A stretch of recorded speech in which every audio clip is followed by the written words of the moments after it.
Hi. நம்ம வழக்கமாக mobile reset பண்ணுவோம். ஒன்று கஸ்டமருக்கு பேட்டர்ன் தெரிலனா பேட்டர்னுக்காக ஹார்ட் ரீசெட் பண்ணுவோம். அப்படி இல்லைனா கஸ்டமரே சும்மா நார்மல் ஃப்ளாஷ் பண்ணி கொடுங்க, டேட்டாஸ் அதிகமாக இருக்குன்னு சொல்லுவாங்க. அதனால் நம்ம நார்மல் ரீசெட் பண்ணுவோம். நார்மல் ரீசெட் அடிச்சதுக்கப்புறம் இந்த மாதிரி அப்ளிகேஷன் ஹைட் ஆகிடும். இந்த கிளாக்கு, ஸ்பாட்டிஃபை, யூடியூப் மியூசிக்கு, சில அப்ளிகேஷன் ஹைட் ஆகிடும். அதுக்கு என்ன பண்ணணும்னா, ஃபஸ்ட்டு நம்ம நெட்டில் கண்டிப்பாக ஒரு 2 GB டேட்டாவது இருக்கணும். சிம்மில் கண்டிப்பாக 2 GB டேட்டா கண்டிப்பாக இருக்கணும். நம்ம ப்ளே ஸ்டோரில் போய்ட்டு நம்ம ஐடி ஓப்பன் பண்ணணும். கஸ்டமர் ஐடி போட்டாலும் சரி, இல்லை ஏதாவது ஒரு டம்மி ஐடி ரெடி பண்ணாலும் சரி, ஒரு ஐடி போட்டுக்கணும். ஒரு ஐடி போட்டுக்கிட்டு நான் ஒரு ஐடி போட்டுட்டேன். நான் இதுக்காகவே ஒரு ஐடி வச்சுருக்கேன், கடைக்காக. அந்த ஐடி போட்டுட்டு மறுபடியும் பார்த்தீங்கன்னா ஃபுல்லாகவே ஹைடாக இருக்குது. ஃபுல்லாக ஹைட் ஆகிடுச்சு. இது ஒன்றுமே பெரிய மேட்ரு கிடையாது. நீங்கள் நார்மல் ரீசெட் அடித்தாலும் சரி, இல்லை ஹார்ட் ரீசெட் பண்ணாலும் சரி, இந்த மாதிரி ஹைட் ஆகி நிற்கும். அதுக்கு அந்த நோட்டிஃபிகேஷன் பாரில் கீழே பார்த்தீங்கன்னா வெயிட்டிங் ஃபார் வைஃபைன்னு இருக்கும். அதுக்கு பக்கத்தில் ஒரு அம்புக்குறி இருக்குது பார்த்தீங்களா? வெயிட்டிங் ஃபார் வைஃபைக்கு பக்கத்தில் ஒரு அம்புக்குறி. நமக்கு வைஃபைலாம் வேண்டாம்.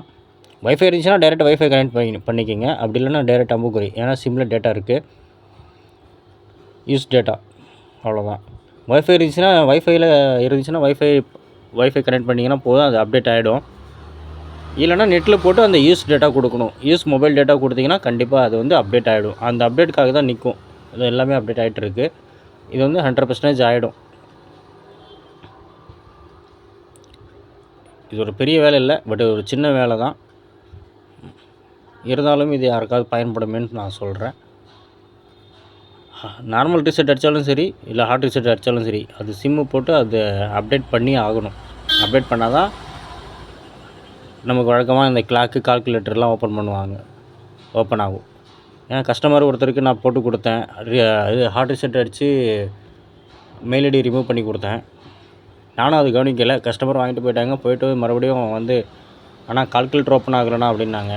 அதான் என்னென்னு பார்த்தேன். அப்புறம் எல்லாமே அப்டேட் பண்ணுற மாதிரி இருக்குது.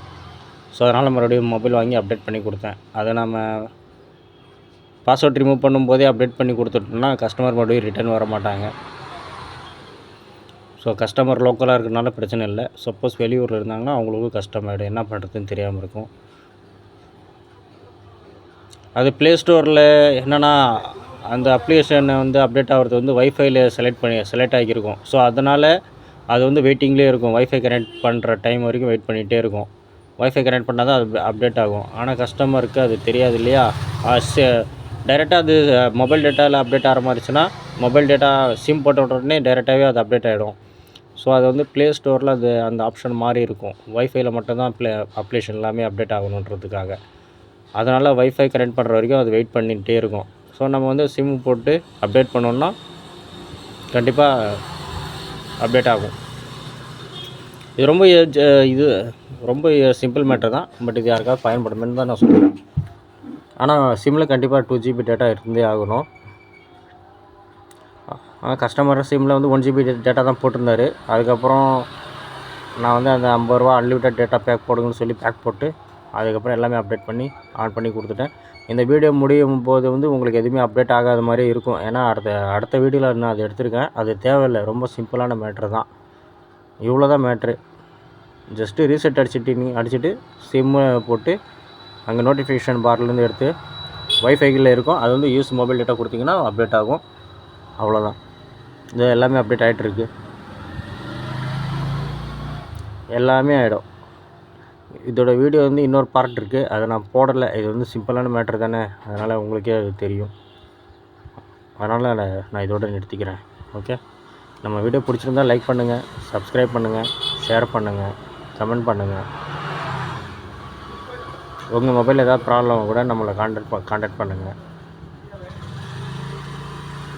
எல்லா அப்டேஷனும் அப்டேட் ஆகிட்டுருக்கு. அவ்வளோதான்.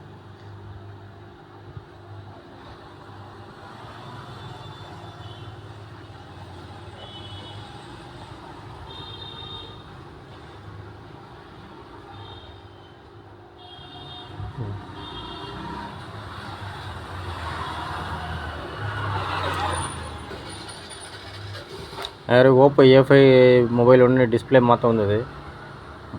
கஸ்டமர் கொடுக்கும்போது நல்லா இருந்தது மொபைலு, ஆன் கண்டிஷனில் இருந்தது. டிஸ்பிளே மாற்றலான்ட்டு வேறு டிஸ்பிளே வச்சு செக் பண்ணால் லைட்டிங் ஐசி ஷார்ட் ஆகிடுச்சு. ஸோ உங்களுக்கு இந்த மாதிரி ஏதாவது நடந்திருக்கான்னு பார்த்து சொல்லுங்கள். உங்களுக்கு ஏதாவது இந்த மாதிரி நடந்திருக்கா? டிஸ்பிளே மாற்ற வந்த மொபைலில் வந்து டிஸ்பிளே மாற்றும்போது லைட்டிங் ஐசி போயிருக்கான்னு பார்த்து சொல்லுங்கள். அந்த மாதிரி சம்பவம் நீங்கள் அட்டன் பண்ணியிருக்கீங்களான்னு சம்பவம் பண்ணியிருந்தீங்கன்னா கமெண்ட் பண்ணுங்கள்.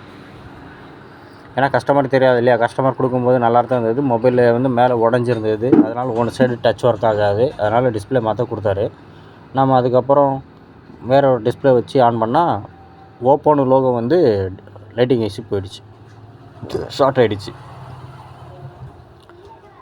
அதுக்கப்புறம் மறுபடியும் லைட்டிங் ஐசி சேஞ்ச் பண்ணி மாற்றி கொடுத்து ஒரு 20 மினிட்ஸில் ஆக வேண்டிய வேலையே கிட்டத்தட்ட ஒரு 2 ஹவர்ஸ் ஆகிடுச்சு. லைட்டிங் ஐசிலாம் மாற்றி அவங்களுக்கு பேக் பண்ணி கொடுக்குறதுக்கு 2 ஹவர்ஸ் கிட்ட ஆகிடுச்சு.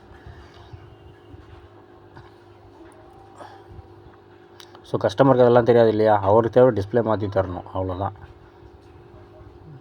அவர் கஸ்டமரும் ஒத்துக்க மாட்டார், இல்லை நான் கொடுக்கும்போது நல்லா தானே இருந்ததுன்னு தான் பேச்சு ஓடும். அதனால் மாற்றி கொடுத்தாச்சு, அவ்வளோதான், சக்ஸஸ் ஆகிடும். பாய்.